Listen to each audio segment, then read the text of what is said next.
হারায় না। যারা জ্ঞানী তারা জানে সাধুকে প্রণাম করতে হয়। সাধু মানে কি? যার মধ্যে মিথ্যা না, যার মধ্যে গ্লানি না, যে কাউকে বাক্যের দ্বারাও কাঁদায় না। দেখুন হরিনাম কি বলছেন আমাদের, আপনি যদি কাউকে কাঁদাবেন তাহলে আপনার কান্নার শেষ নাই, কাঁদালে কাঁদিতে হবে, এ কথা মিথ্যা নহে। দিলে পাবে, নিলে যাবে। তুমি দিতে শেখো, নিয়ে শেষ করতে পারবে না, এত পাবে। আর যদি শুধু নিতে থাকো তাহলে তোমায় বাটি হাতে বসতে হবে। এই জন্য শ্রী ভগবত কথার এত মূল্য, যুগ যুগ ধরে এর এত চাহিদা, এত প্রয়োজন আছে মানব জীবনে।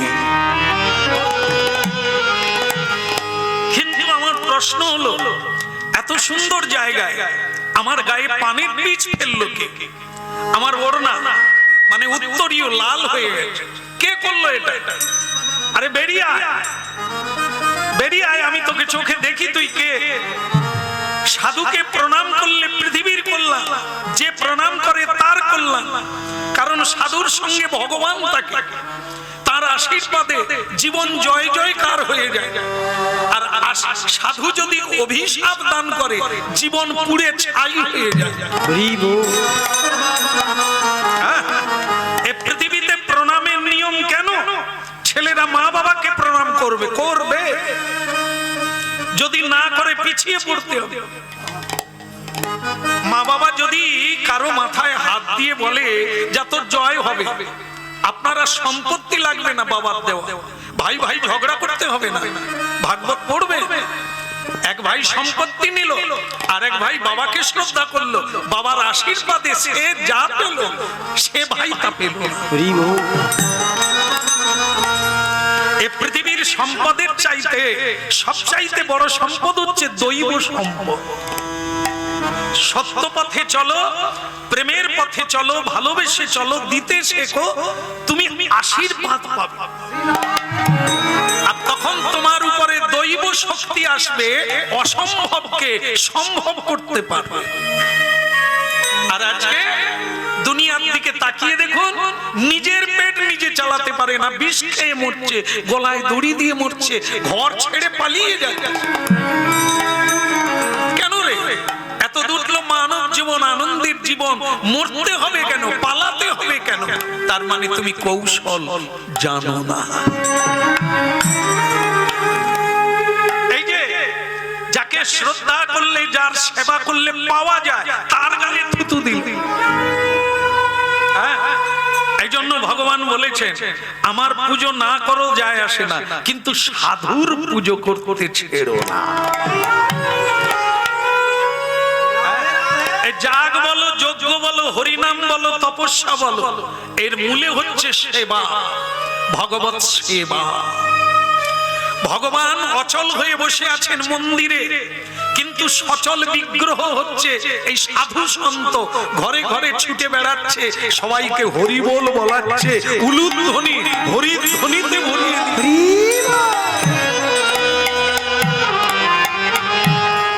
ওদিকের হলো কি না, না ওই যার গায়ে থুতু দিল তার কি হলো? একবারে লাল হয়ে গেল, রেগে। হ্যাঁ, কোন বদমাশ রে? বদগুণের অধিকারী কে তুই? বেরিয়ে আয়। ভক্তমন্ডলী মায়েরা, ঋষি দেখলেন ওপর দিয়ে একজন যাচ্ছে, পুষ্পক রথে চড়ে হরিনাম গাইতে গাইতে যাচ্ছে। এ চেনা লোক, যারা একটু গ্রন্থাদি পড়ে তারা চেনে। এনার নাম হচ্ছে চিত্রসেন।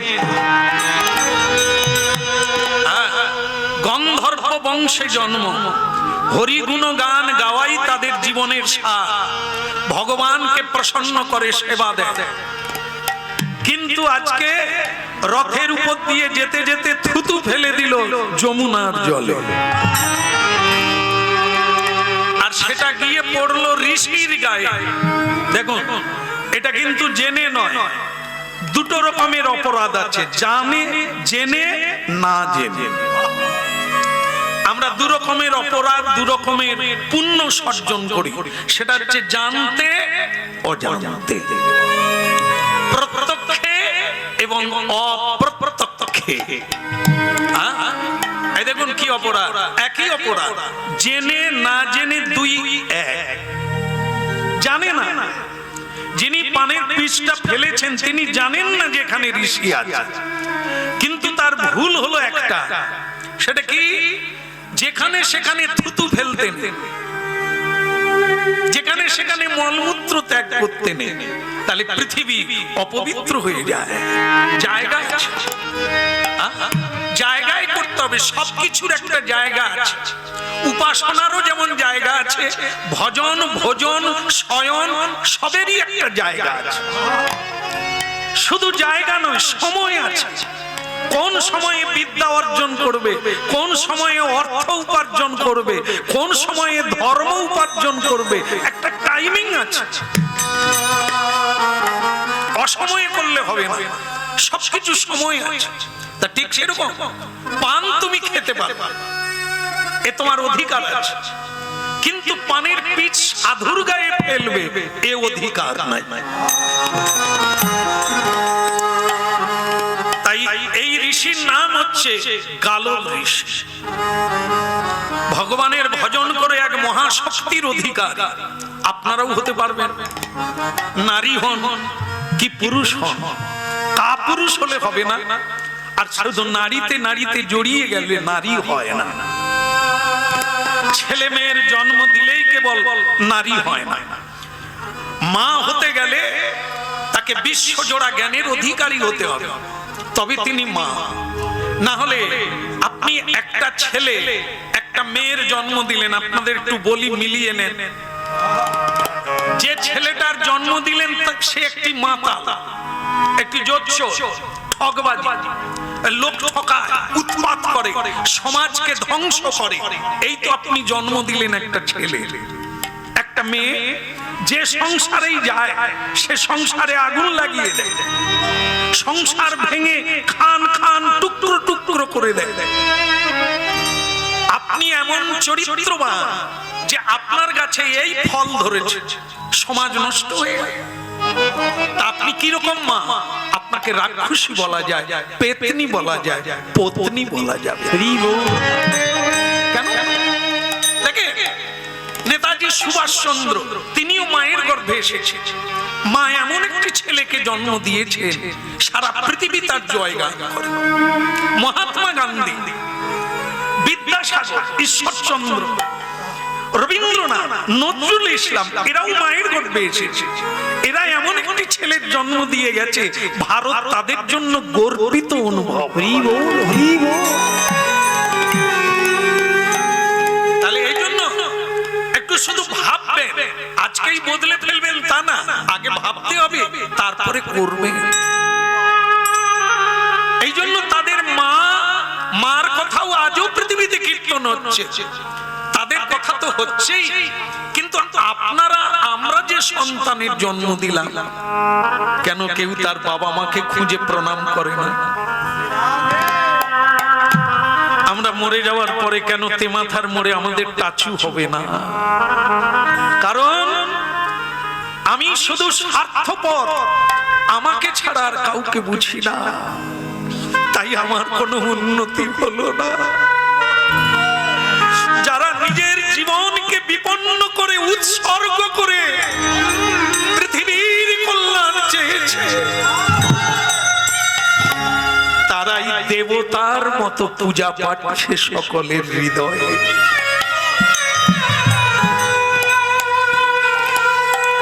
ওগো চিত্রসেন, এ তুমি কি করলে?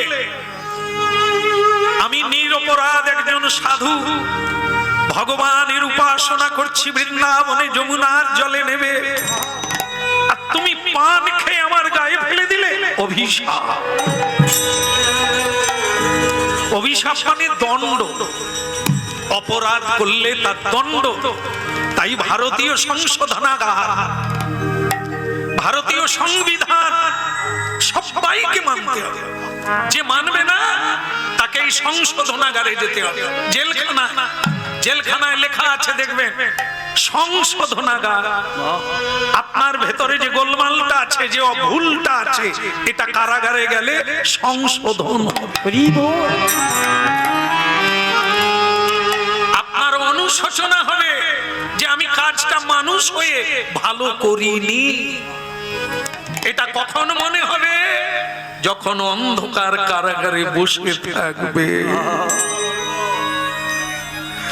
এই জন্য ভক্তমণ্ডলী মায়েরা, অভিশাপ হলো দণ্ড, অভিশাপ হলো শাস্তি।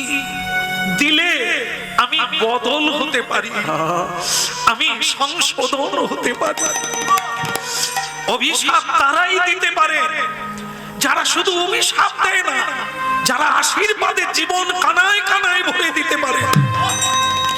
এই জন্য সন্তানকে তিনি তিরস্কার করতে পারেন যিনি পুরস্কারও দিতে জানেন। সন্তানের কল্যাণের জন্য মা বাবা যেমন সন্তানকে তিরস্কার করে, তেমনি সাধুগুরু সমাজের শিক্ষক তারা শিক্ষা দেওয়ার জন্য দণ্ড ধারণ করে। এ চিত্রসেন, তুমি হরিনাম কীর্তন করো, গন্ধর্ব কুলে তোমার জন্ম, সৌভাগ্যের অধিকারী, কিন্তু তুমি পান খেয়ে আমার গায়ে দিলে, তোমার সংশোধন হওয়া দরকার, তাই তোমাকে অভিশাপ দিলাম। অভিশাপ দিতে যাচ্ছে এমন সময়ে ঋষির মনে পড়ল অভিশাপ দিলে কি থেকে খরচা হয়। এই যে আপনারা হরিনাম শুনছেন, এর দ্বারা একটা শক্তি অর্জন হচ্ছে, তার নাম পুণ্য, তার নাম সুকৃতি।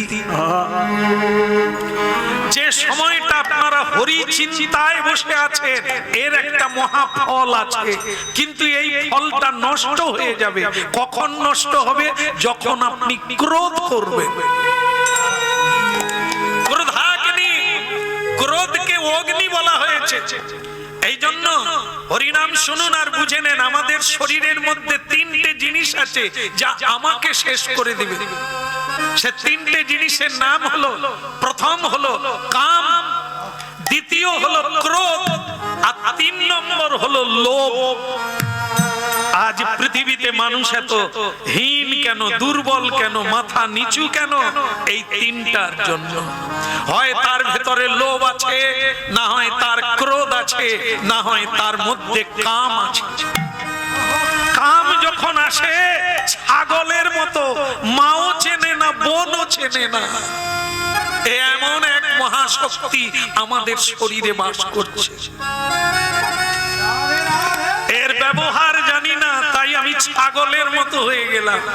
ক্রোধ মানুষকে বিনাশ প্রাপ্ত করে দেয়।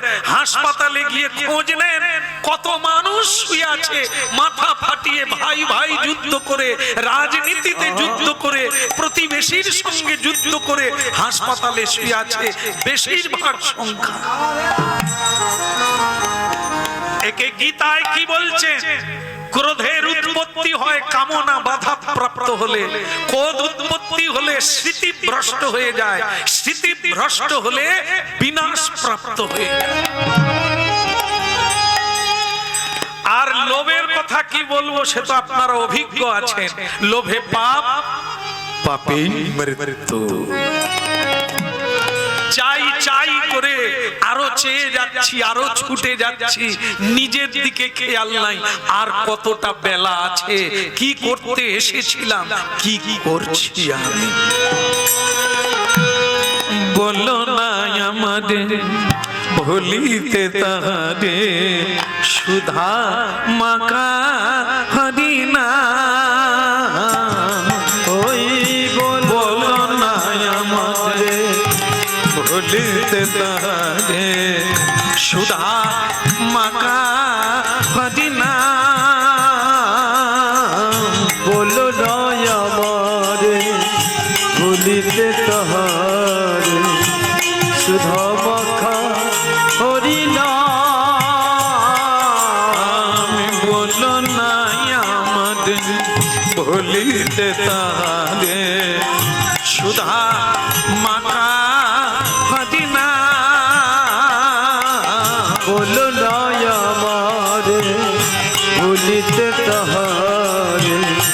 সুধা মাখা হরি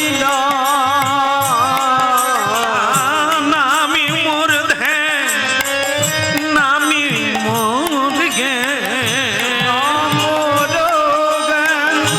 নাম মোর ধ্যান নামি মোর ধ্যান নামি মোর জ্ঞান হরি নাম মোর ধ্যান নাম মোর জ্ঞান নামি সে আমার প্রাণীর প্রাণ না না বলো নাই আমাদের ভুলিতে তারে সুধা মাখা মদিনা বলো নয় আমারে ভুলিতে তাহার সুধা মাখা হরি সুধা মাখা হরি নাম মধু মাখা কৃষ্ণ নাম সুধা মাখা হরি নাম মধু মাখা কৃষ্ণ নাম বলো নাই আমারে ভুলিতে তারে সুধা মাখা হরি নাম বলো নয় আমারে ভুলিতে তাহার নিতাই গৌর হরি হরি হরি হরি বলো নাই আমাদের ভুলিতে তাহারে সুধা মাখা হরি নাম বলো নয় আমারে ভুলিতে তাহার সুধা মাখা হরি মধু সুধা মাখা হরি নাম মধু মাখা হরি নাম হরি নাম হরি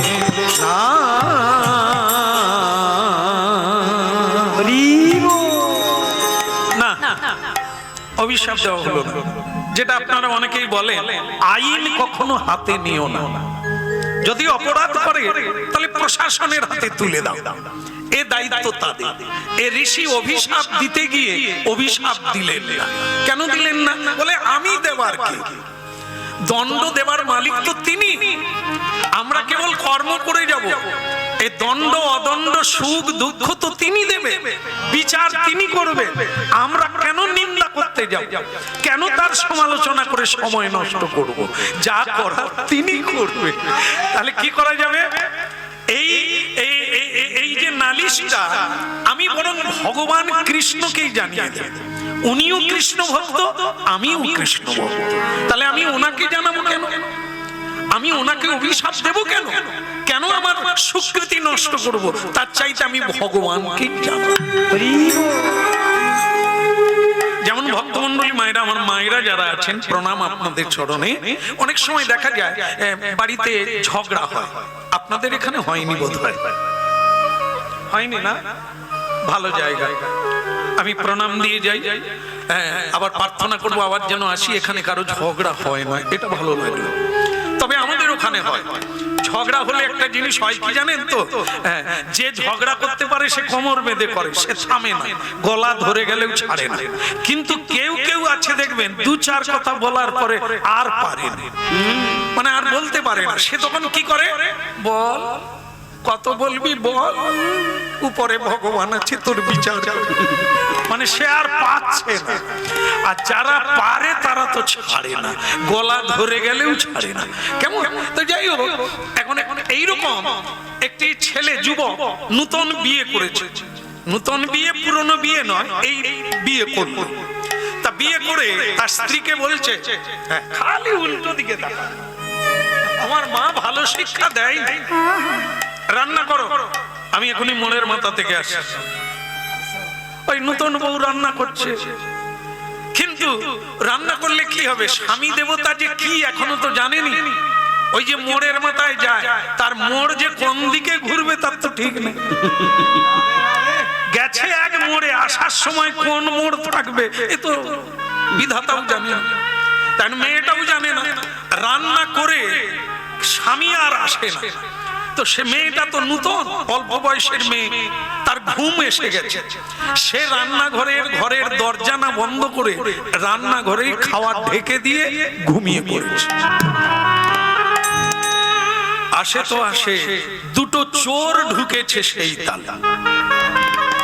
তারা দেখে কি অপূর্ব গয়নাগাটি তো আছে, ওটা তো পাবোই, খাওয়ারও একটা গন্ধ উঠছে, গরম গরম খাওয়া। মেয়েটা রান্না করেই ঘুমিয়ে পড়েছে। আগে খাওয়ারটা খাই, চোরেরা বলছে চোর, তারপরে চুরি করব। এই চোর খাবার খেতে গিয়ে সময় নষ্ট হয়ে গেছে। ওদিকে তার যে স্বামী দেবতা, তিনি তখন মেজাজ নিয়ে আসছে, না না না না না না না।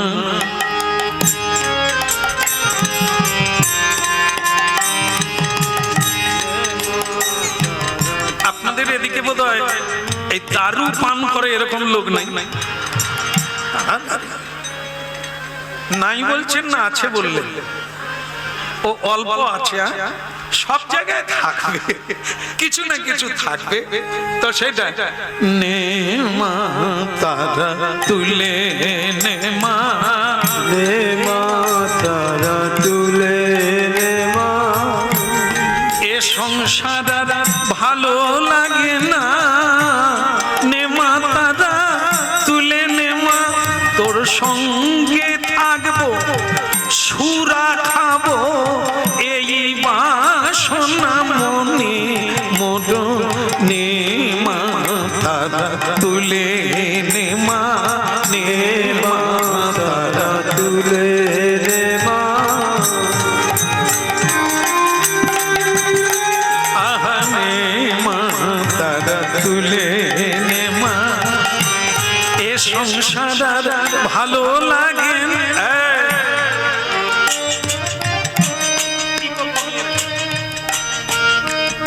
নবাব নন্দিনী কোথায় গেলে? দেখা সাক্ষাৎ নেই কেন? সে তো ঘুমিয়ে পড়েছে। আর চোর দুটো খাবার খেয়ে পালাবার রাস্তা পায় না। স্বামী দেবতা ঢুকে গেছে, চোর দুটো ওইখানেই লুকিয়ে আছে। জানে না, মেয়েটা উঠেই বলছে, স্বামী এসে গেছো? আমি তো এসেছি, কিন্তু খাবার কোথায়? আগে খাবার তো আমি রান্না করে ঘুমিয়ে গেছো। নবাব নন্দিনী ঘুমোতেই খাবার কোথায়? স্বামী গো আমি জানি না, আমি রান্না করে ঘুমিয়ে পড়েছিলাম, কিন্তু খাবার? তার মানে আমি নেই, অন্য কাকে ডেকে তুমি তাকে তোয়াজ করে দিয়েছো। আজ তোমার একদিন কি আমার?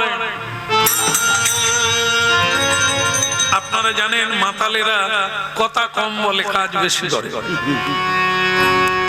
মারের পর মার, মেয়েটা মার খাচ্ছে, একটাই কথা বলছে, আমি কিচ্ছু জানি না, যা জানেন তিনি জানেন, ওপরে যিনি আছেন তিনি জানেন আমি কি করেছি, তিনি পরে জানবে, আগে আমার শাস্তি তো নেই। ও আবার মারলো, আবার মেয়েটা বলল তুমি মেরেও ফেলো, একটাই কথা বলবো, যিনি উপরে আছে তিনি জানেন। এখন মজা হচ্ছে কি, স্বামী মেরেই যাচ্ছে, মেয়েটা বলছে উপরে যিনি আছেন তিনি জানেন। দুটো চোর তো পালাতে পারে না, ওইখানেই আছে, একটা খাটের তলায় আর একটা তাকের উপরে উঠে পড়েছে। এখন যখন মেয়েটা বলছে যে উপরে যিনি আছেন তিনি জানেন,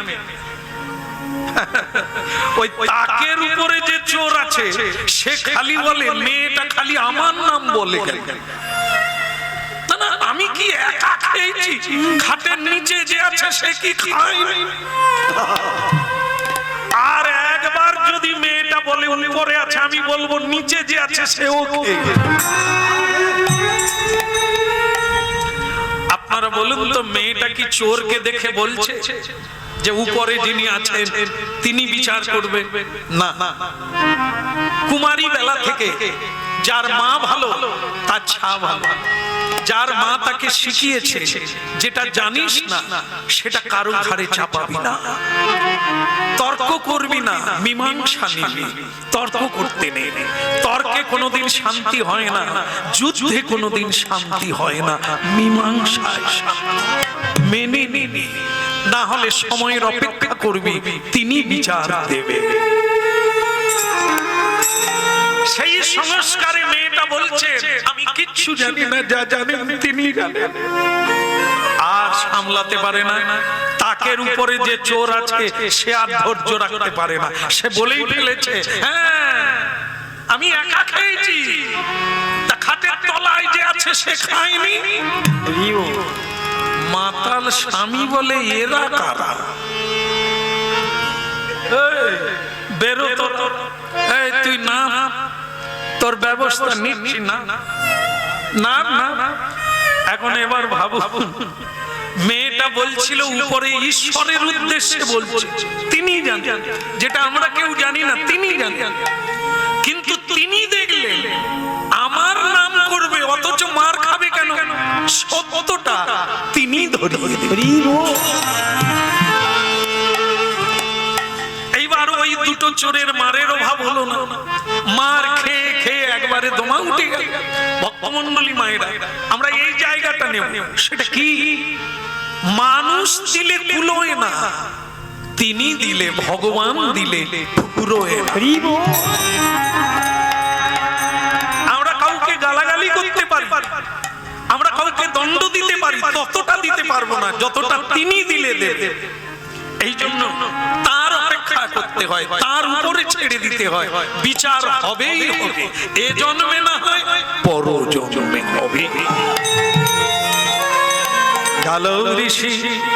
গালব ঋষি তাই মনে মনে ঠিক করলেন আমি দ্বারকায় যাব। ভারতবর্ষের পশ্চিমে গুজরাট প্রদেশ, গুজরাট প্রদেশে আজও দ্বারকা ধাম আছে, যেখানে ভগবান শেষ লীলা করেছেন। সেই দ্বারকায় ভগবান তখন আছেন, এই লীলাটা তখন চলছে। তো সেই লীলাকারী ভগবানের কাছে আমি যাব, দ্বারকায় গিয়ে জানাবো তোমার ভক্ত আমার গায়ে পানের বীজ ফেলে দিয়েছে। আপনারাও যদি যান, আপনাদের যদি কোনো নালিশ থাকে, বলার থাকে, তাহলে চলুন দ্বারকায় একসঙ্গে যাই। কি যাওয়া যাবে? চলো, হরিনাম গাইতে গাইতে সকলেই মিলে চলে যায়। আরে মুরারে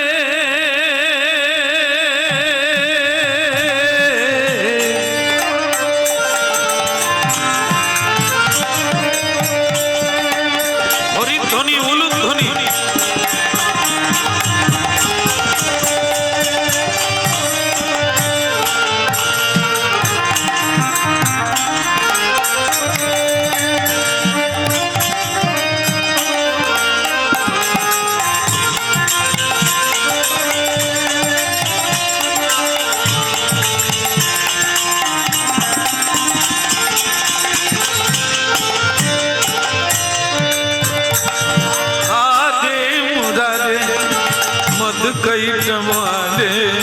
গোপাল গোবিন্দ মুকুন্দ সৌদে। হরে মুরারে মধু কৈত ভারে, গোপাল গোবিন্দ মুকুন্দ সরে। হরে মুরারে মধু কৈত ভারে, গোপাল গোবিন্দ মুকুন্দ সৌদে। হরে মুরারে মধু কৈত ভারে, গোপাল গোবিন্দ মুকুন্দ সরে। যজ্ঞেশ নারায়ণ কৃষ্ণ বিষ্ণু, যজ্ঞেশ নারায়ণ কৃষ্ণ বিষ্ণু, নিরাশ্রয় মা জগদীশ্বর রক্ষ। হরে মুরারে মধু কৈত ভারে, গোপাল গোবিন্দ মুকুন্দ সৌরে।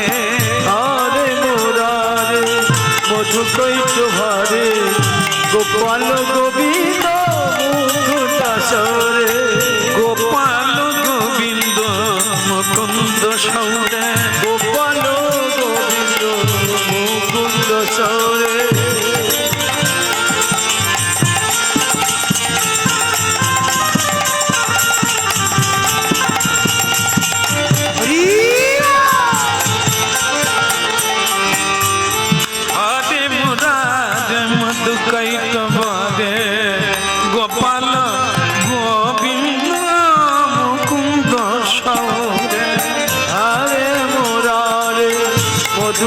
চোভারে গোপাল গোবিন্দ মুকুন্দ সরে। আপনারা একবার বলুন তো, গোপাল গোবিন্দ মুকুন্দ সৌদে। ওই বললেন না তো, যদি না বলেন যাবেন কি করে? বসে বসে তো যাওয়া যাবে না, হরিনাম গাইলে দ্বারকায় পৌঁছে যাবে। গোপাল গোবিন্দ মুকুন্দ সৌদে। বাহ, আপনারা যাবেন, অবশ্যই যাবেন, হাত তুলুন। হরে কৃষ্ণ হরে কৃষ্ণ কৃষ্ণ কৃষ্ণ হরে হরে, হরে রাম হরে রাম রাম রাম হরে হরে, হরে কৃষ্ণ হরে কৃষ্ণ কৃষ্ণ কৃষ্ণ হরে হরে, হরে রাম রাম রাম হরে হরে। হরে কৃষ্ণ কৃষ্ণ কৃষ্ণ হরে হরে, হরে রাম রাম রাম হরে হরে। বলে ও গৌরাঙ্গ মহাপ্রভু কি না হয়েছে, একটু জোর করে দিতে হবে। দ্বারকা ধাম কি না, না এ কথা, এই তো আপনাদের মানে কি বলবো, কুন্তি ঘাট পর্যন্ত যেতে পারেন। আর একটু জোরে লাগান, বলি এ দ্বারকা ধাম কি। হ্যাঁ, অনেক দূর গেছে গো, এবারে মানে বোম্বাই পর্যন্ত চলে গেছে, ওখান থেকে গুজরাট পৌঁছে দিলেই হবে। বলি এ নিত্যানন্দ প্রভু কি। হয়তো এসে গেলাম একবারে। ভগবান কানাইয়া লাল কি। ভগবান কৃষ্ণ তখন সংসার লীলা করছে, যেটা আমরা করছি উনিও করছে, যেটা আমরা করছি সংসার জীবন যাপন করছি উনিও করছেন। তবে আমাদের বিয়ে কটা, অনেকের অনেক আছে হয়তো জানা নাই, বলতে হবে না। বেশিরভাগ লোকে একটা বিয়ে করেছে, তাতেও কতবার বিচার আচার, হ্যাঁ বিষ খেতে গেছে, গলায় দড়ি দিতে গেছে, আবার টেনে এনে সংসার হচ্ছে ইত্যাদি ইত্যাদি। কিন্তু ভগবান বিয়ে করেছে 16,108 জন। হায় হাঁ কেড়ে গেছে, বলে ও মা কি করে আছে।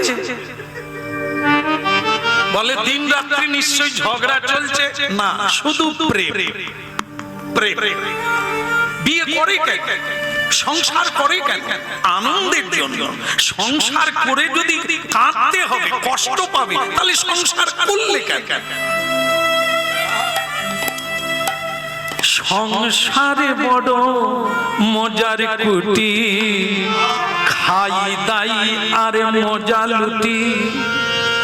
এ সংসারে বড় মজার কুটি, খাই দাই আর মজা লুটি।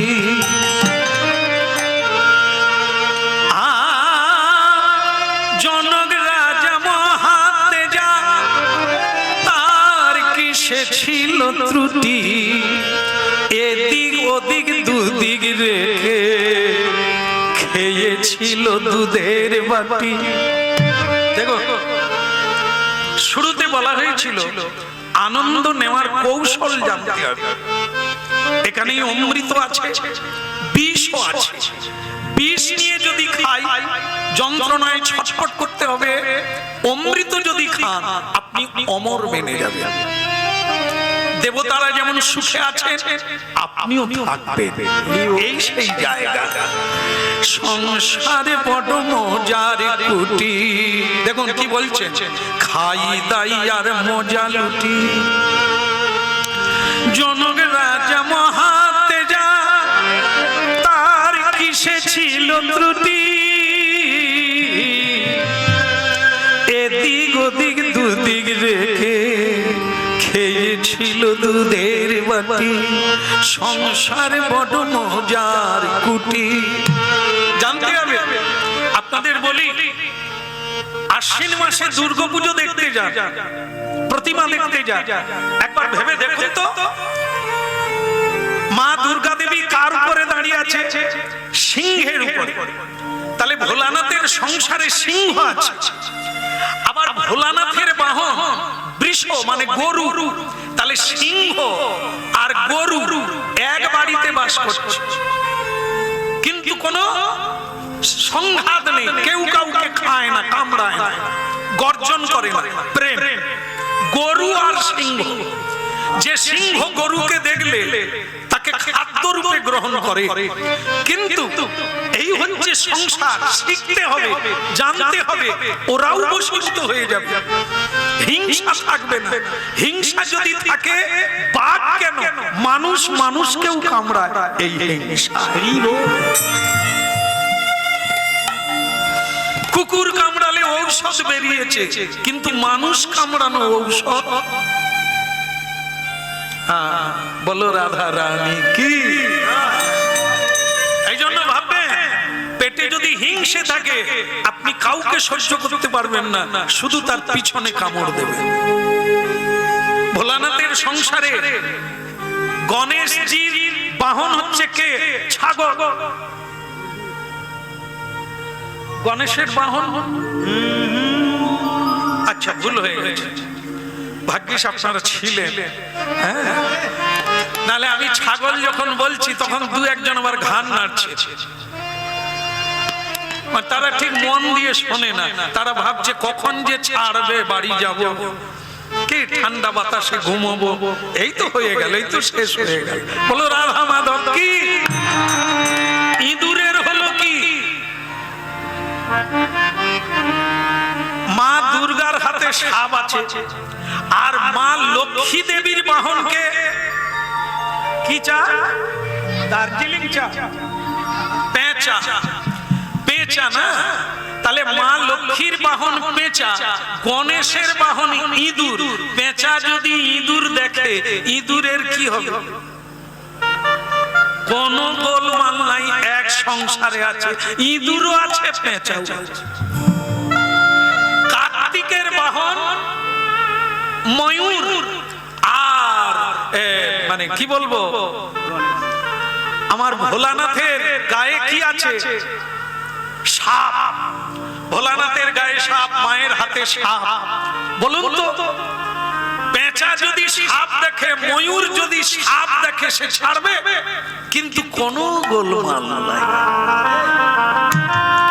এই জন্য ভোলানাথকে আমরা তো হুগলি বিখ্যাত জায়গা, তারকেশ্বর বাবা ভোলানাথ, আমাদের দেশ থেকে ঝাঁকে ঝাঁকে মানুষ আসে এখানে শান্তি পাওয়ার জন্য, এই সেই জায়গা। কিন্তু ভোলানাথ কার নাম জপ করে? আমরা মূর্খ। এই আজকেই আসছি দেখি একটা দল বিরাট মাইক টাইক সাজিয়ে নিয়ে, বাজনা নিয়ে, তারপরে বাঁক নিয়ে যাচ্ছে। বাবার মাথায় ঢালবে না নিজেদের মাথায় ঢালবে বুঝি না। এ যা নাচানাচি করছে, ও তো নিজের মাথায় জল ঢেলে দেবে। এটা পদ্ধতি না, বাজনা বাজিয়ে মজা করতে করতে যাওয়া পদ্ধতি না, চোখের জলে তার নাম স্মরণ করে যেতে হয়, পদ্ধতি চেঞ্জ। এই জন্য যাওয়া আসা সার হয়, কৃপা লাভ করা হয় না। তিনি বৈষ্ণব, বৈষ্ণবাং যথা শম্ভু, বৈষ্ণবানাং যথা ভাগবত। তিনি পরম বৈষ্ণব। তিনি বিষ খেয়ে হজম করে দিলে কণ্ঠে থেকে গেল, তাই তার নাম হলো নীলকণ্ঠ। তিনি ভালো পোশাক পরেন না, আমরা তার মাথায় জল ঢেলে পোশাক একবারে ঝিলমিল করছি। তিনি ভালো জামা কাপড় পরেন না, বাঘাম্বর পরে আছে, হাড়ের মালা গলায় পরে আছে, সাপের মালা পরে আছে, আমরা তার ভজন করে গয়নার শেষ নাই। বুঝলাম কবে? একবারও কি আমরা ভেবে দেখেছি যে তিনি যদি এত কিছু দিতে পারে, তিনি শ্মশানে বসে আছেন কেন?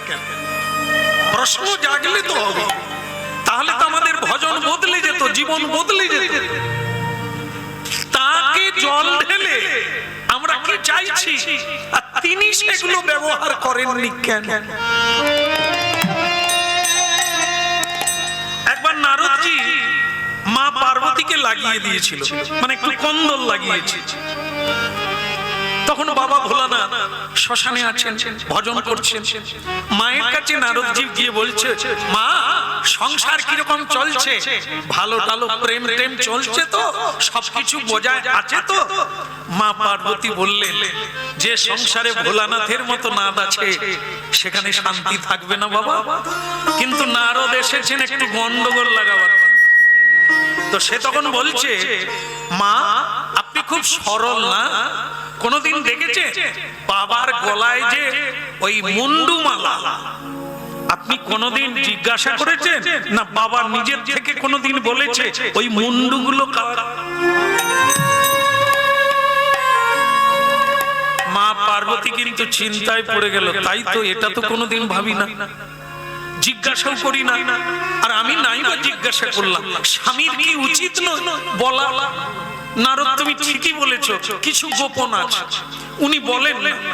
তো সেটা বাবা ভোলানাথ ঘরে এলেন, মা পার্বতী মৌন হয়ে বসে আছে। তা বলছেন, পার্বতী কি ব্যাপার, কি হয়েছে, তুমি কথা কও না, হাসো না, কি হয়েছে? সে কথা পরে হবে, তোমার গলায় যে মালা, মুন্ডু মালা, তাই মুন্ডুগুলো কার কোনোদিন তো বললে না, কার মুন্ডু? ভোলানাথ বলছে, ওসব থাক না, এসব জানার লাগে না, তুমি তোমার কাজ করো, আমাকে আমার কাজ না, সব কাজ বন্ধ। আমি এতদিন জানতাম তুমি আমায় ভালোবাসো, কিন্তু দেখা গেল স্বামী যদি পত্নীর কাছে গোপন রাখে তাহলে ভালোবাসা কি করে হলো? ভোলানাথ বলে, পার্বতী নারদ কি ঢুকেছিল? মা পার্বতী বলে, যদি ঢুকে ক্ষতি কি? ওই নিশ্চয়ই বলে গেছে যে আমার গলায় মুন্ডু মালা কার। হ্যাঁ ঠিকই তো, যদিও বলে সে কি ভুল বলেছে? তুমি কোনোদিন বলেছো মুন্ডু মালা কার? আজকে যদি না বলো আমি আর রান্নাও করবো না, সংসারও করবো। ভোলানাথ বলে, তাহলে বলি, এই আমার গলায় যে মুন্ডু মালা, কিছু মুন্ডু তোমার, আমার,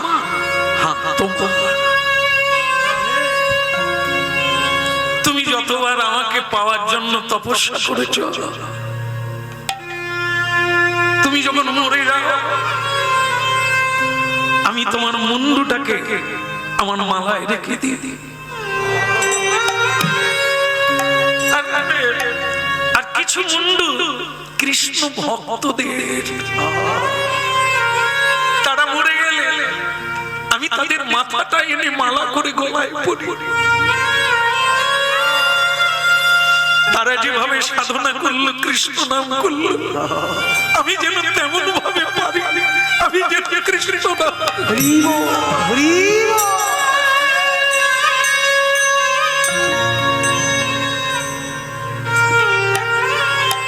পার্বতী শুনে কাঁদছ, স্বামী এত ভালোবাসো, আমার মরা মুন্ডুকে তুমি মালা গেঁথে রেখে দিয়েছো।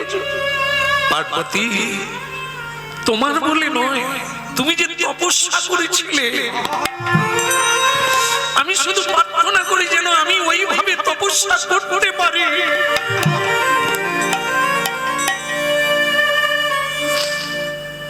ভক্তমণ্ডলী মায়েরা, একটা জিনিস এখানে আরো পরিষ্কার হলো, পার্বতী দেবী কাঁদছে কেন বলুন তো? এটা জানতেন না তিনি। এক তো তার নিজের মুন্ডমালা, মানে যতবার মরেছে, কিন্তু এই জায়গাটা তার কান্না, তার মানে আমি অনেকবার মরেছি, আবারও মরবো, কিন্তু উনি মরেননি।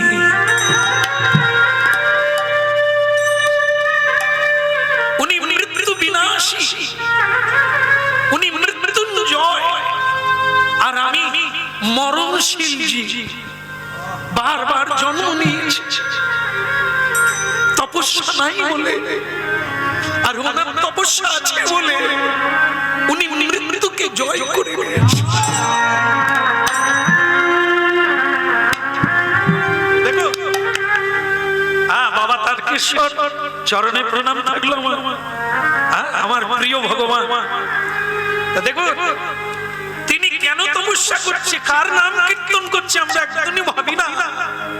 যদি ভাবতাম আমরা এগুলো চাইতাম না, এভাবে তার কাছে যেতাম না। তার কাছে কি চাইতে হয় আমরা জানি না, তার কাছে কৃষ্ণ ভক্তি চাইতে হয়, যেটা ভোলা না শ্মশানে বসে গাইছে।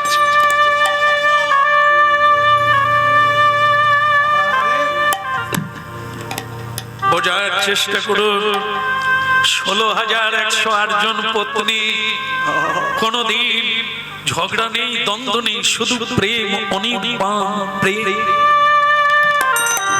মা পার্বতীর সংসারে পেঁচা ইঁদুর এক জায়গায়, সিংহ গরু এক জায়গায়, ময়ূর সাপ এক জায়গায়,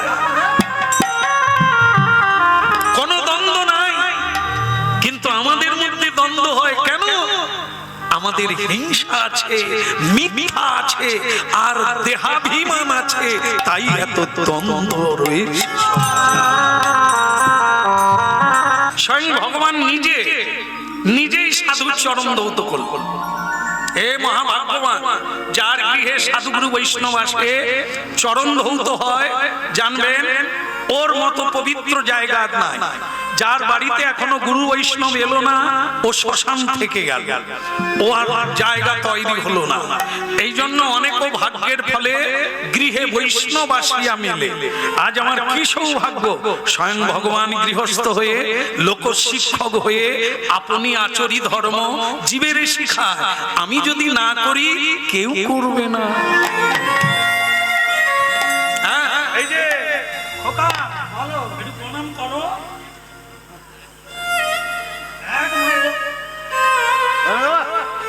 দেখলেন তো স্প্রিং দেওয়া ঘাট, মাথা নোয়ালো না। এই যে আমি একে এর ঘাড়ে বললাম খোকা প্রণাম কর।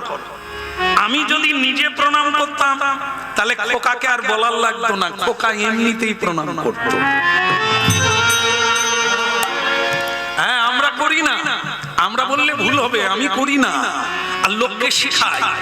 এই জন্য কেউ আমার কথায় মানে না, আর যারা করে তারা যাকে বলবে ওকে দেখেই লোকে করবে। এই জন্য আমাদের করতে হবে। যদি আগামী দিনে ছেলে মেয়ের কাছে আমরা আশা করি তারা প্রণাম করে স্কুলে যাবে, বাড়ি ফিরে প্রণাম করবে, কাজে গেলে বাবা মাকে প্রণাম করবে, আবার ফিরে এসে প্রণাম করবে, যদি আমি করি, তারা জন্মের পর দেখছে আমি আমার বাবাকে কিভাবে শ্রদ্ধা করছি, আমি আমার মাকে কিভাবে লাঞ্ছনা দিচ্ছি, মাকে আমরা কিভাবে ভাগাভাগি করে নিই, কিভাবে মাকে আমরা গালাগালি করি, সেইটা আমার ছেলে মেয়ে দেখলে আর আমাকে স্কুলে পাঠাতে হবে না, এই স্কুলে ওর শিক্ষা হয়ে যাবে। এই জন্য স্বয়ং ভগবান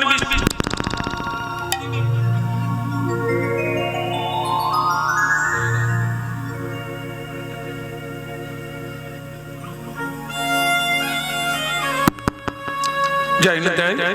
হ্যাঁ, বলে গৌরাঙ্গ মহাপ্রভু কি বন্ধ করে দেবো? বন্ধ করবো? আর একটু আছে। হ্যাঁ, আপনাদের পিপাসা এত বেশি যে আমার অতখানি ডোবা নাই, তবু যতটুকু আছে একটু কথাটা হয়ে যায়। এই তো হয়ে গেল। বলো রাধা মাধব কি। তাই স্বয়ং ভগবান নিজেই ঋষির চরণ কোলে নিয়ে চরণ ধৌত করলেন, সবাইকে প্রণাম করার জন্য অনুরোধ করলেন। যে প্রণাম করবে লাভ তারি, কাম ক্রোধ লোভ মোহ মদ মাশ্চর্য প্রশমিত হবে। এই যে তিনটে, কাম আর ক্রোধ লোভ প্রশমিত হবে। প্রণাম করা অভ্যাস কর, কমসে কম প্রতিদিন 3 বার, সকালে, দুপুরে, সন্ধ্যায় নিয়মিত প্রণাম করো ঈশ্বরের উদ্দেশ্যে। পিতামাতাকে, গুরুজনদের প্রণাম করো, দেখবে তুমি বদলে গেছো। চরিত্র গঠনের প্রথম সোপান, প্রথম সিঁড়ি, প্রথম চলা হলো প্রণাম।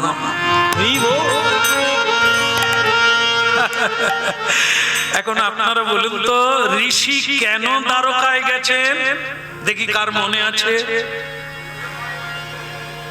আপনি কি প্রথম থেকে আছেন নাকি এই ঝড়ে পালিয়ে যাননি? কি মনে রেখেছে? ওই যে পানের পিচ, মানে তার মীমাংসাটা শুনে যাবে।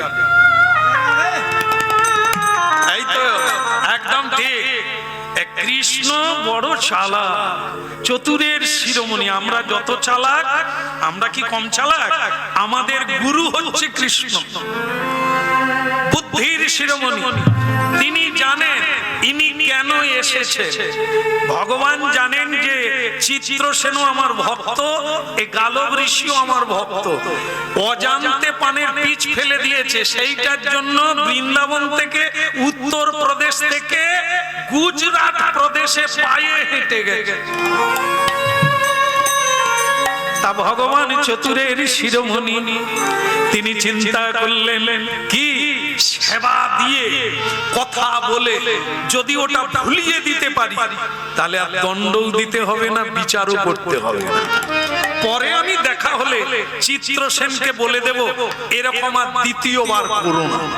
এটা হচ্ছে কৃষ্ণজির প্ল্যান, মানে সাধ্য তার, এটি হচ্ছে কল্পনা। এভাবেই তিনি ঋষিকে কৃপা করবেন। কিন্তু ঋষি সে কি যার ভুলে গো, সে কি আর ভুলে গো, ওই চতুরের শিরোমণি সে কি যার ভুলে গো, ওই না চতুরের শিরোমণি সে কি আর ভুলে গো। ভগবান কৃষ্ণ ভোলাতে চাইছে। ঋষি বলে ভুলে গেলে চলবে না, আমি নালিশ জানাতে এসেছি। আগে সেটা বলে দিই, কৃষ্ণ তুমি যা সেবা শুরু করছো, পদ সেবা করছো, হাওয়া দিচ্ছ, গা টিপে দিচ্ছ, আমি যদি ঘুমিয়ে যাই কেন এসেছি ভুলে যাও। আগে কাজের কাজটা করি, তারপরে সময় থাকলে ঘুমাবো। ভগবান বলে তা কি কাজ এমন জরুরি আসতে হলো এত দূরে? কাজ হলো এটা, চিত্রসেন আপনার ভক্ত। বলে হ্যাঁ হ্যাঁ আপনিও আমার ভক্ত, ঠিক আছে, কিন্তু এরকম শিক্ষা কোথা থেকে পেল? পান খেয়ে আমার গায়ে পিচ ফেলবে?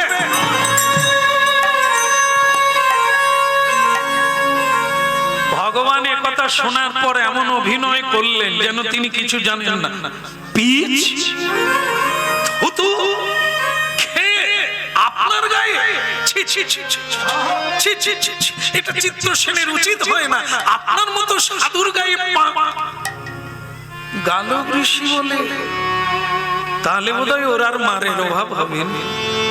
ভগবান যেরকম অবাক হয়ে শুনলেন, হ্যাঁ দাঁড়ান দাঁড়ান, ওকে আমি এমন দণ্ড দেব আপনি চিন্তা করবেন না, ওর দণ্ডের ব্যবস্থা আমি করব, আপনি বাড়ি চলে যান, ওর ব্যবস্থা। যাক বাবা, এত দূর হেঁটে আসছিলাম বলে একটা কাজ হয়ে গেল, বেটাকে দণ্ড দিই।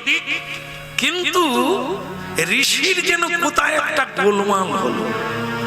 মনে মনে চিন্তা করলেন এ কোনো চালাকি টালাকি নয় তো, বরং জিজ্ঞাসা করে নিন, ঠাকুর ও ঠাকুর, এই বাবা আবার ঋষি কেন এলেন?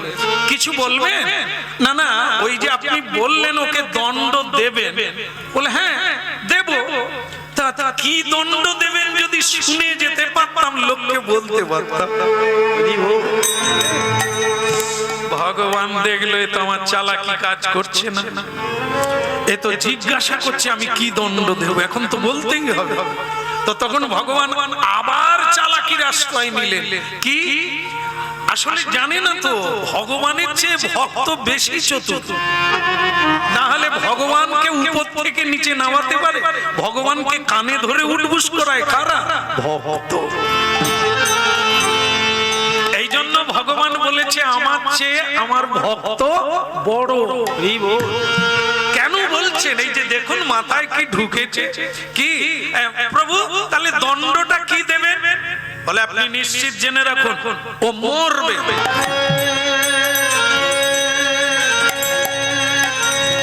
না না, ঋষির গায়ে পানির পিচ ফেলা এ তো অবমাননা করা। আমি ওকে বলে দিলাম ও মরবে। বলে প্রভু এই হালকা অপরাধ করলো আর সে একবারে মরে যাবে? তবে প্রভু একবারে জেনেই যাব, মানে কবে মরবে। ভগবান যেমন চালাক, ভক্ত আরো এগিয়ে আছে।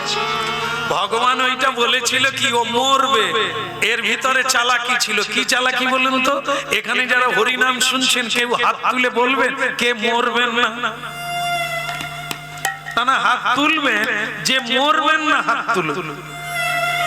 ও মরবে, আগে হাত তুলেছিলেন। তাহলে পৃথিবীতে এমন একজন নেই যে মরবে না। তাহলে প্রভু এই যে বললেন মরবে, তাহলে এমনি এমনি মরবে যেদিন মরার কথা না, এই শাস্তিতে আগে মরবে। ভগবান বলে চালাকি বুঝতে পেরেছে, এই জন্য এইভাবে জিজ্ঞাসা করছি। তাহলে ঠিক আছে, আমি কথা দিলাম 3 দিনের মাথায় মরবে, 3 দিনের মাথায় মরবে। আপনি নিশ্চিন্তে হরি ভজন করুন। এতদূর কষ্ট করে এসেছেন, নালিশ যখন জানিয়েছেন তার বিচার করে 3 দিনের মাথায় মরবে। গালব ঋষি বললেন প্রভু একেবারে জেনেই যাব, কিসে মরবে? বজ্র পড়ে, না জলে ডুবে, না গাড়ি চাপা হয়ে, কি করে মরবে? কৃষ্ণ বলে কি নিষ্ঠুর ঋষি রে বাবা, একবারে জেনে যেতে হবে সে মরবে কিভাবে। ঋষি বল, আমি যখন বলেছি তাকে মারবো, আমি আগে প্রভু এই যে নূতন কথা, যা কোনো শাস্ত্রে লেখা নেই। আপনি পাপীকেও কৃপা করে, কিন্তু আপনি নিজের ভক্তকে মারবেন কি করে? ভগবান বললেন ওসব জানার দরকার নেই, আমি কথা দিয়েছি 3 দিনের মাথায় ওকে নিজের হাতে আমি বিনাশ করব। ঋষি বললেন প্রভু তাহলে আমি 3 দিন পরে স্নান করব। ও মরে গেলেন। ঋষি চলে গেল। কৃষ্ণ ভগবান, দয়াল ভগবান, করুণাময় ভগবান, চোখে জল। অরূপ স্বরূপ সগুণ নির্গুণ দয়াল ভয়াল হরি হে, আমি কি বা জানি, আমি কি বা বুঝি, তাই ভেবে কেন মরি হে। অরূপ স্বরূপ সগুণ নির্গুণ দয়াল ভয়াল হরি হে, আমি কি বা জানি, আমি কি বা বুঝি, তাই ভেবে কেন মরি হে। অরূপ স্বরূপ সগুণ নির্গুণ দয়াল ভয়াল হরি হে, আমি কি বা জানি, আমি কি বা বুঝি, তাই ভেবে কেন মরি হে। অরূপ স্বরূপ সগুণ নির্গুণ দয়াল ভয়াল হরি হে, আমি কি বা জানি, আমি কি বা বুঝি, তাই ভেবে কেন মরি হে। কি রূপে এসেছি, কেমনে বা যাব, তাই ভেবে কেন জীবন কাটাবো। কি রূপে এসেছি, কেমনে বা যাব, তাই ভেবে কেন জীবন কাটাবো। তুমি আনিয়াছ, তোমারই পাবো, এই শুধু মনে পড়ি হে। অরূপ স্বরূপ সগুণ নির্গুণ দয়াল ভয়াল হরি হে, আমি কি বা জানি, আমি কি বা বুঝি, তাই ভেবে কেন মরি হে। অরূপ স্বরূপ সগুণ নির্গুণ দয়াল ভয়াল হরি হে, আমি কি বা জানি, আমি কি বা বুঝি, তাই ভেবে কেন মরি হে। ভক্তমণ্ডলী মায়েরা, ভগবানের একটা নাম দয়াল, আবার ভগবানের একটা নাম ভয়া। পাপীর কাছে তিনি ভয়ঙ্কর, অপরাধকারীর কাছে তিনি মৃত্যু ভয়ঙ্কর রূপে, আর ভগবত ভক্তির কাছে তিনি করুণাময়, তিনি দয়া। আজ তার ভক্তকে তিনি নিজের মুখে বলে দিয়েছে 3 দিনের মাথায় মারবে, তাই ভগবানের দয়াল হৃদয় কাঁদছে। এই শেষে এসে গেছেন আপনারা হরিনাম শুনতে শুনতে, ভগবানের হৃদয় কাঁদে বলেই তো কলিকালে দাঁড়ে দাঁড়ে হরিনাম যেচে সেদে দিল আমাদেরকে কৃপা করার জন্য, আমাদের জন্য তার হৃদয় কাঁদে বলেই তো তিনি গেরুয়া বসন পরে বিষ্ণুপ্রিয়াকে কাঁদিয়ে, সচিমাকে কাঁদিয়ে, নগরবাসীকে কাঁদিয়ে রাস্তায় রাস্তায় হরিনাম বিলিয়ে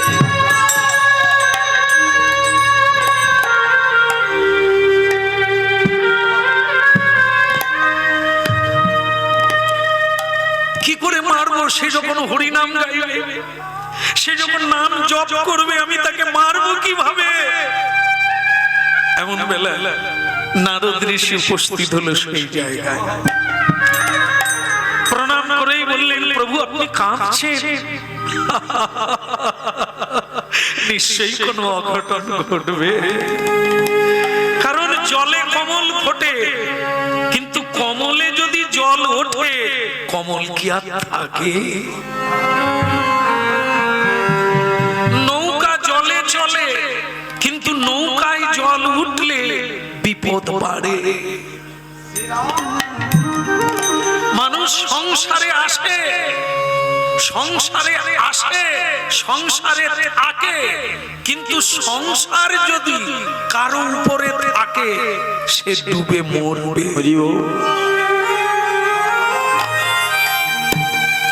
তা ভগবান কান্নার কারণ কি? ওই চিত্রসেন পান খেয়ে ঋষির গায়ে, গালব ঋষির গায়ে পিচ ফেলে দিয়েছে, সে এসে আমাকে জানিয়ে গেল, আর আমি কোথায় কোথায় বলে দিয়েছি তাকে 3 দিনের মাথায় আমি নিজের হাতে বিনাশ করব। আমি কি করে পারব? নারদ বলে, প্রভু আপনি সত্যদর্শী সনাতন, আপনি বলে দিলেন কি করে? এতদিন আমি কীর্তন গাইছি, সকলের কাছে বলে বেড়াচ্ছি তুমি পাপী হও, তাপী হও, হাতে তালি দিয়ে হরিনাম করো, ভগবান কৃপা করবে। আর আজকে আপনি নিজে বলে দিলেন ভক্তকে মারবেন, কেউ আর হরিনাম গাইবে। প্রভু তবে আপনি যখন নিশ্চিত মারবেন, আমি জানি আপনি মারবেন, আমি আপনাকে কথা দিলাম কি আমি ওকে বাঁচাবো। রাখে হরি মারে হরি, এ নারদকে বুঝা, আমি যদি কাউকে মারবো বলি এ বাঁচাতে পারবে? আবার আমি যদি কাউকে বাঁচাবো কেউ মারতে পারবে? রাখে হরি মারে কে? মারে হরি রাখা। নারদজি তখন ভগবানকে বললেন, ভগবান আপনার মুখেই শুনেছি আপনার চেয়েও বড় একজন আছে, কে? সে হচ্ছে হরিনাম। হরি নামের চেয়ে একজন বড় আছে, তার নাম হচ্ছে ভজনকারী প্রিয় ভক্তগণ। আমি আপনাকে কথা দিলাম, আপনাকে কথা দিলাম আপনি মারবেন, আমি তাকে বাঁচাবো। এই হলো ভক্ত ভগবানের লড়াই শুরু হলো। কিন্তু আশ্চর্য দেখুন, আমাদেরই মতো, সেটা কি? যার মরার কথা 2 দিন পরে সে কিন্তু জানে না, যেরকম আমরা জানি না। তা ভগবান চ্যালেঞ্জ, মানে নারদ ঋষি চ্যালেঞ্জ করে চলে গেলেন কোথায়? আগে তাকে জানাই যার মরার কথা। নারদে ঋষি বাজাই বিনা রাধিকার মন, নারদ ঋষি বাজাই বিনা রাধিকার মন, নারদে ঋষি বাজাই বিনা রাধিকার মন। তুই না নারদ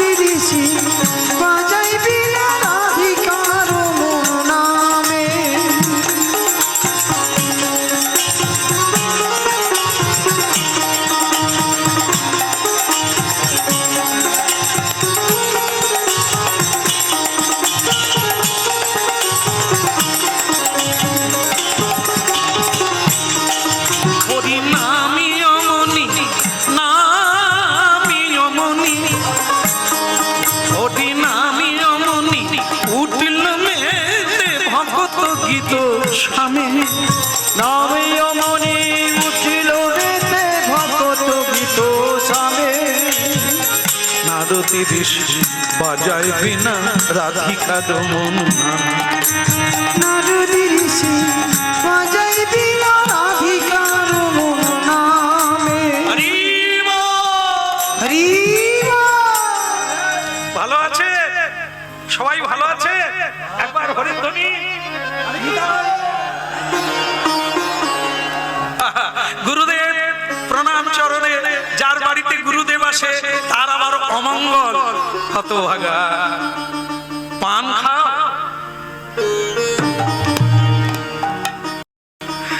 গুরুদেব জিজ্ঞাসা করছেন নারদ ঋষি তুমি পান খাও? আগে আপনার কৃপায় অনেক অভ্যাসগুলো বদলে গেছে, এই একটা অভ্যাস বদলাতে পারি। সকালবেলা উঠেই আমার নেশা পান খাওয়া।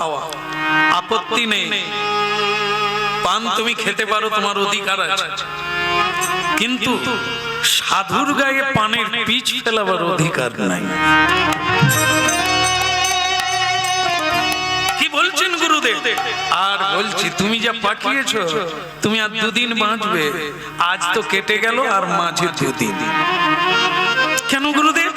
পানের পিচ ফেলেছো কার গায়ে?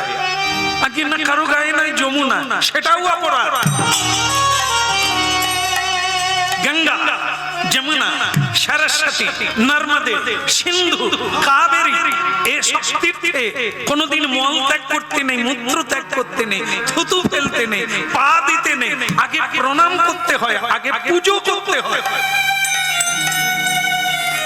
আর তুমি সেখানে থুতু ফেললে, তা আবার গালব ঋষির গায়ে পড়েছে। এই জায়গাটায় গন্ধর্ব চিত্রসেন কেঁদে ফেলল, কারণ তার জানা আছে যত হরি নাম করি বৈষ্ণব অপরাধ হয়ে গেলে তাকে কেউ বাঁচাতে পারবে না। গুরুদেব তিনি কি আমাকে অভিশাপ দিয়েছে? সাধু গুরু করুণাময়, অভিশাপ দিলে তুমি মরে যেতে কবে? ভগবানকে জানিয়ে দিয়েছি, স্বয়ং ভগবানই বিধান দিয়েছে তোমাকে 3 দিনের মাথায় নিজের হাতে বিনাশ করবে। বড় সাদ আশা ছিল মনে, এর উপযৌবনে শ্রীকৃষ্ণ ভজন করিব এই বৃন্দাবন। কিন্তু নিয়তির লেখন কে করে খণ্ড, কেহ না করিতে পারে। তিনি করায় যেমন করিতে কেহ না বুঝিতে পারে। বিধিরে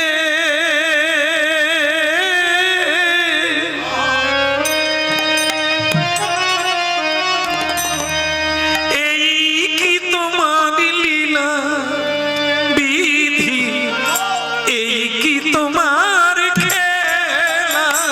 বলো এই কি তোমার লীলা বিধি, এই কি তোমার খেলা।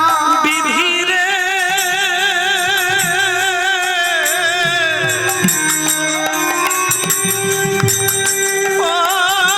নিঠুর বিধিরে, বিধিরে এই কি তোমার খেলা, এই কি তোমার লীলা। বিধিরে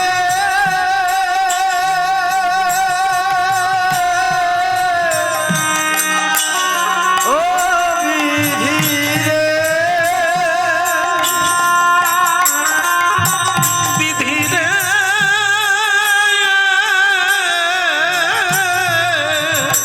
বলো এই কি তোমার লীলা, এই কি তোমার খেলা।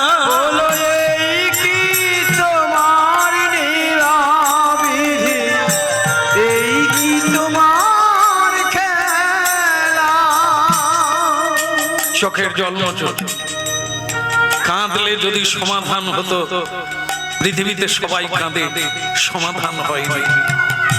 সমাধান নিতে হবে, সমাধান করতে হবে। হে গুরুদেব, অন্য কেউ মানলে ভগবানকে ডাকতাম,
সেই পথযাত্রী সম্মুখে আধার রাত্রি, তুমি একা সেই পথযাত্রী। এই সন্মুখে আধার রাত্রি, তুমি একা সেই পথযাত্রী। পথ চলিতে আর বলিতে তোমরা গাও গাও কৃষ্ণ নাম, হরি নাম, মধুর নাম। তোমরা গাও গাও কৃষ্ণ নাম, হরি নাম, কৃষ্ণ নাম। চলিতে আর বলিতে, পথ চলিতে আর বলিতে, পথ চলিতে আর বলিতে।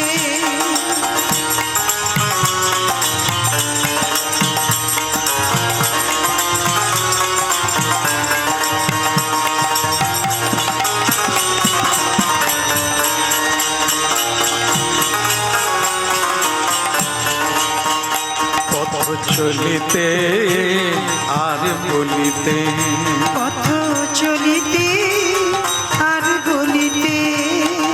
বলিয়ে কৃষ্ণ কন্হैया কি। ভক্তমন্ডলী মায়েরা, কান টানলে বলো, আপনারা কি টানাটানি করেন নাকি? তাহলে জানলেন কি করে কান কান টানলে মাথা আসে, এটা হচ্ছে সাধারণ জ্ঞান, কিন্তু এর ভেতর একটা তত্ত্ব লুকিয়ে আছে। এই কান হচ্ছে ভগবত ভক্ত, আর শির মানে মাথা, মাথা হচ্ছে স্বয়ং ভগবান। ভক্তকে ধরলে ভগবান আপনাতে আসে। এই জন্য এই কথাটা বের হলো, কান টানলে মাথা আসে। তাই নারদজি চিন্তা করলেন, কাকে ধরলে স্বয়ং কৃষ্ণকে হারানো যাবে, ভগবানের সঙ্গে লড়াই করা যাবে। সুভদ্রা কৃষ্ণের ভগিনী, অর্জুনের পত্নী, নাম তার সুভদ্রা। নিউ দিল্লি, আজও হস্তিনাপুর বলে জায়গা, এই নিউ দিল্লিতে গেলে দেখতে পাবেন যমুনা নদীর তীরে। আজকে সেখানে সরকার সেই জায়গাটাকে রক্ষা করছে, ইতিহাসকে স্মরণ করার জন্য। সেখানে হস্তিনাপুরে, যেখানে যুধিষ্ঠির মহারাজ রাজত্ব করেছিলেন, সেই জায়গাটা আজও রক্ষিত হচ্ছে। ভক্তমন্ডলী মায়েরা, দেবর্ষি নারদ রাতের মধ্যে সেই সুভদ্রা দেবীর কাছে গেলেন। সুভদ্রা দেবী বললেন, গুরুজি কি খবর? বলছেন, একটা একটা সুন্দর কথা মনে পড়ে গেল। একটা ব্রত আছে, এ জন্মে অর্জুনকে স্বামী রূপে পেয়েছো, সেই ব্রতটা করলে পরের জন্মেও স্বামীকে পাবে। এখন সুভদ্রা দেবীর লোভ জেগে গেল, এই অর্জুনকে পেতে গেলে কত সাধনার দরকার, এ জন্মে পেয়েছি কৃষ্ণের জন্য, পরের জন্মে যদি পাই আমাকে ব্রত করতে হবে। গুরুদেব কি ব্রত? ব্রতটা খুব হালকা, আজকে সন্ধ্যেবেলা শুরু হবে, রাত 12টায় শেষ। ব্রত শেষ হলে স্নান করতে হবে, স্নান করে কেউ যদি দান চায়, ভিক্ষা চায়, তাকে অপূর্ণ রাখতে নাই, দান দিতে হবে। তাহলে সুভদ্রা তুমি ওই ব্রতটা করো, রাত্রি 12টায় গঙ্গা স্নানে যাবে। গুরুদেব আমি যে কোনোদিন বেরোই না, একা, একাই যেতে হবে, একাই আসতে হবে। আর শোনো, কেউ যদি কিছু চায় তাকে না বলবে না, তাহলে তোমার ব্রত পূর্ণ হয়ে যাবে। বলে গুরুদেব রাত 12টায়ও কি লোক ভিক্ষা চায়? তুমি যদি রাত 12টায় দান দিতে পারো, তাহলে দান নেওয়ারও লোক রাত 12টায়। ও সব তোমার মাথায় ঢুকবে না, ও সব বিধাতা ঠিক রেখে দিয়েছে। তুমি শুধু যাবে, তোমার কাজটা করবে, বাকিটা ঈশ্বর করবে। ভক্তমণ্ডলী মায়েরা, ফিরে এসে নারদ ঋষি, যার মরার কথা, আগামীকাল মরে যাবে, সূর্য উঠলেই মরবে, হ্যাঁ, তাকে এসে বলল তুমি রাত 12টায় গঙ্গার ঘাটে যাবে। কোন মেয়ে মানুষকে যদি গঙ্গা স্নান করে উঠতে দেখো, তার পায়ে পড়ে যাবে। সব ফিটিং করে দিয়েছে, পায়ে পড়বে, যতক্ষণ না সে বলবে যা চাও তাই দেব, ততক্ষণ তুমি পায়ে পড়ে থাকবে। তাই হলো, সুভদ্রা দেবী ব্রত শেষ করে রাত 12টার সময় ফুলের মালা আর উপঢৌকন নিয়ে গঙ্গা তীরে গেলেন। গঙ্গে গঙ্গে মা গঙ্গে, হর হর গঙ্গে, হর হর গঙ্গে, গঙ্গে গঙ্গে মা গঙ্গে, হর হর গঙ্গে মা গঙ্গে, গঙ্গে গঙ্গে মা গঙ্গে, হর হর গঙ্গে, হর হর গঙ্গে, হর হর গঙ্গে, হর হর গঙ্গে, দেবী সুরেশ্বরী ভগবতী গঙ্গে, দেবী সুরেশ্বরী ভগবতী গঙ্গে, ত্রিভুবন তারিণী তরল তরঙ্গে, ত্রিভুবন তারিণী তরল তরঙ্গে, গঙ্গে গঙ্গে মা গঙ্গে, গঙ্গে গঙ্গে মা গঙ্গে, গঙ্গে গঙ্গে মা গঙ্গে, গঙ্গে গঙ্গে মা গঙ্গে, ত্রিভুবন তারিণী তরল তরঙ্গে, গঙ্গে গঙ্গে মা গঙ্গে, ত্রিভুবন তারিণী তরণ তরঙ্গে, গঙ্গে গঙ্গে মা গঙ্গে, গঙ্গে গঙ্গে মা গঙ্গে, গঙ্গে গঙ্গে মা গঙ্গে, গঙ্গে গঙ্গে মা গঙ্গে, উলুধ্বনি, গঙ্গে হরিধ্বনি, হরি বল। গঙ্গে গঙ্গে মা গঙ্গে, গঙ্গে গঙ্গে মা গঙ্গে, মা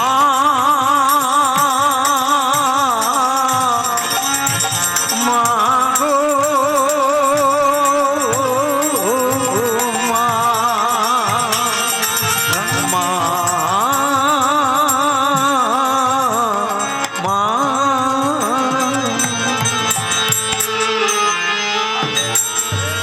কে পায়ে পড়লেন? কে আপনি? কে? আর কোনো কথা নেই, গুরুদেব বলে দিয়েছে ততক্ষণ পড়ে থাকবি যতক্ষণ না বলবে যা চাইবে তাই দেবে। চিত্রসেন, যার মরার কথা আগামীকাল, তাকে গুরুজি বলে দিয়েছে পায়ে পড়ে যায়।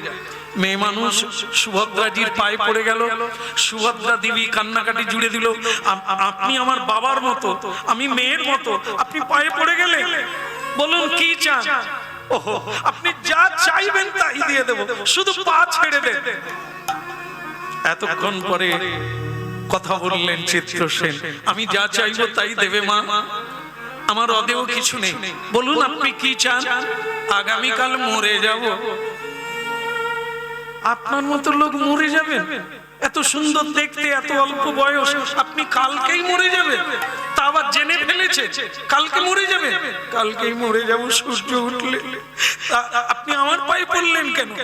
আপনি বলেছেন যা চাইবো তাই দেবেন, তাই আপনি দেন, আগামী কাল যেন আমি বেঁচে যাই।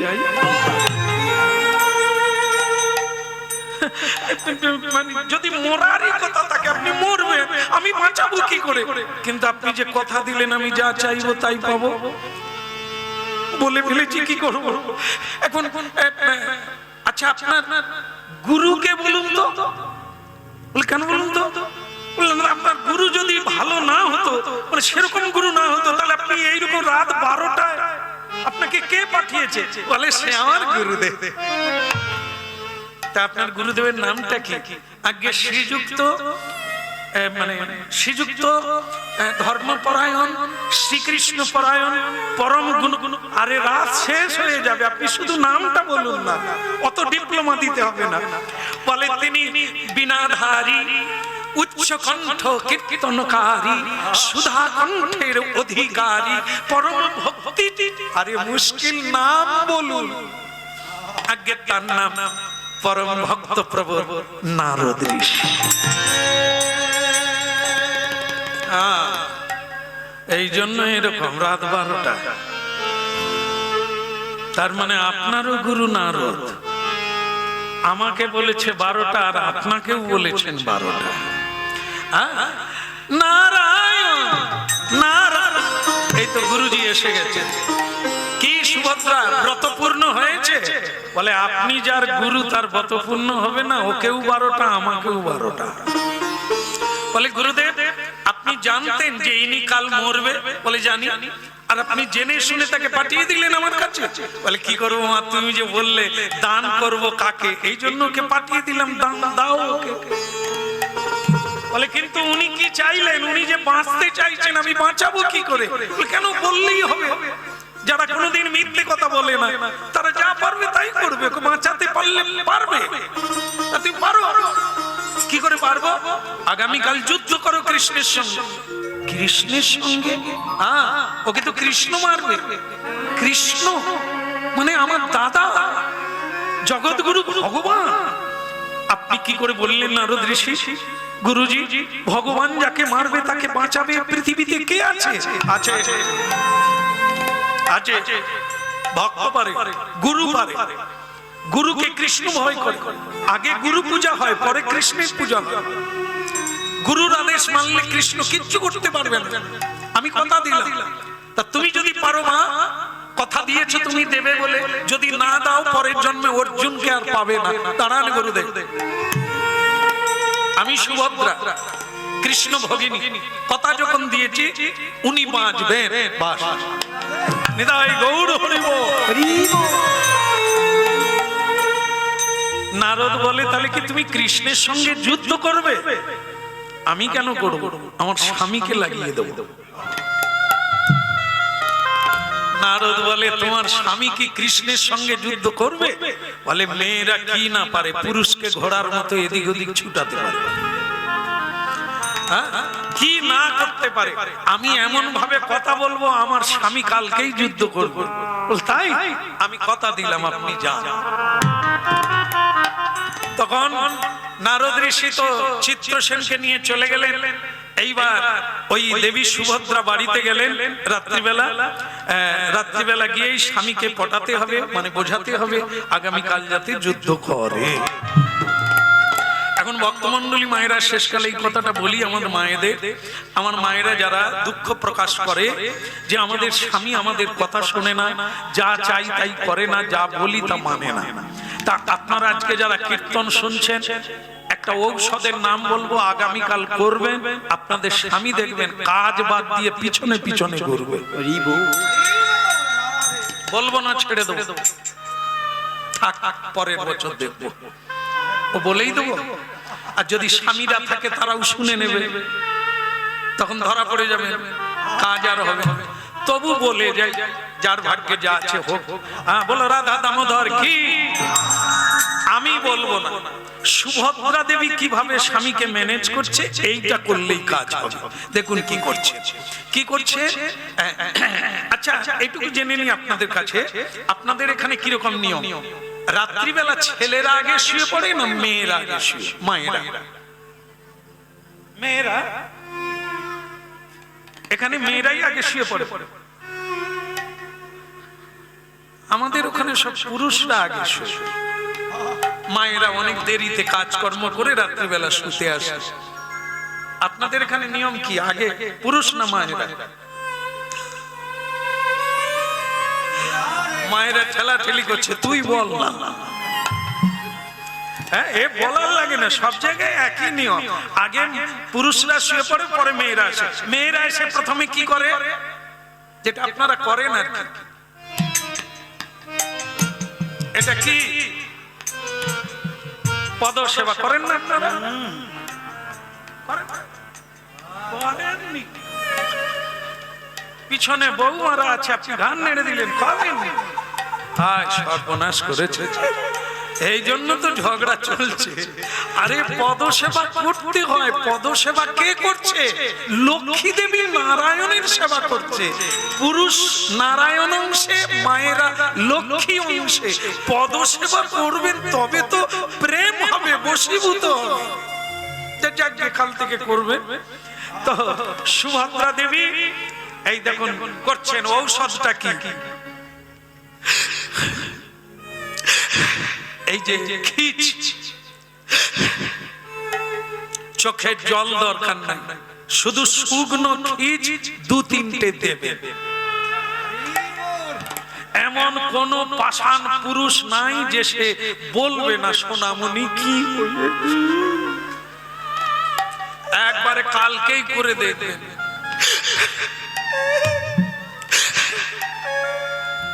অর্জুন শুয়েছিল, কি হলোটা কি? কেউ কিছু বলেছে? আমরা যেরকম বলি, সারাদিন খেটে ফেটে এলাম, ফ্যাঁস ফ্যাঁস ফ্যাঁস ফ্যাঁস করছো, কে কে? আমার মা কিছু বলেছে? ঘর থেকে বের করে দেবো। আমার বাবা কিছু বলেছে? খাওয়া বন্ধ করে দেবো। তখন স্ত্রী বলে, এই করেছে তোমার বাবা তোমার মা, এই আমরা তার পরের দিনই ব্যবস্থা নিয়ে নি। মা বাবা ঘর থেকে বেরিয়ে যাও। কিন্তু বউ হাজার দোষ করলেও ওই খিচেই মেরে দিল। বাস। অর্জুন বলছে, কি হয়েছে নাকি? আরে বাবা একটু ঘুমোতে দাও না, কি হয়েছে বলো না, আমি এখনই তার বিধান করব।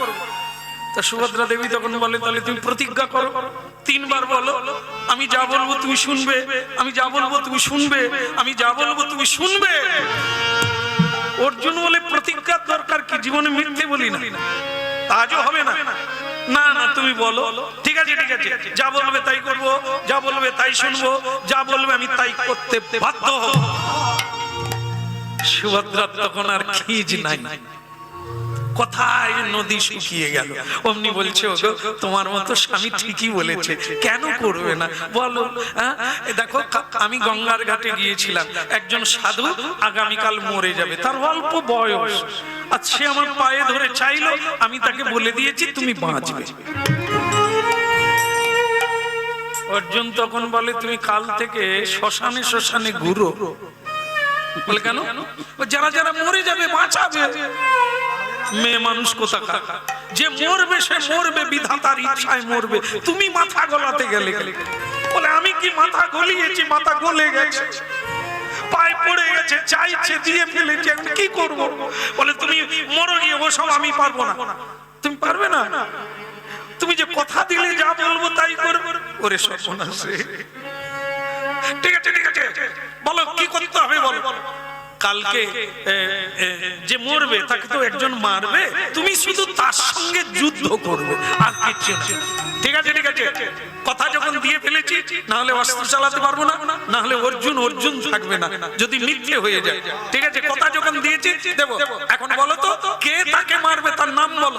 এই রাত্রেই তার চুলের মুঠি ধরে টেনে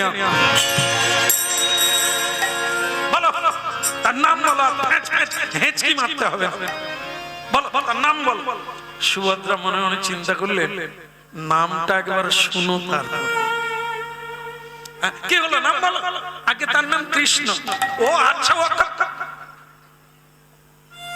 কি নাম বললে? আগে কৃষ্ণ। হ্যাঁ, ওই বলা মাত্র এতক্ষণ খাটে শুয়ে শুয়ে কথা হচ্ছিল, দুম করে পড়ে গেছে। কৃষ্ণ নাম শুনেই খাট থেকে পড়ে গেছে।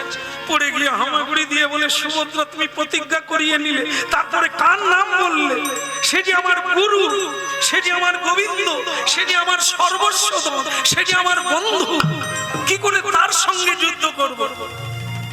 এই জন্য মেয়ে মানুষের সঙ্গে বেশি কথা বলতে নেই, বেশি ভালোবাসতে গেলে মাথায় উঠে পড়ে।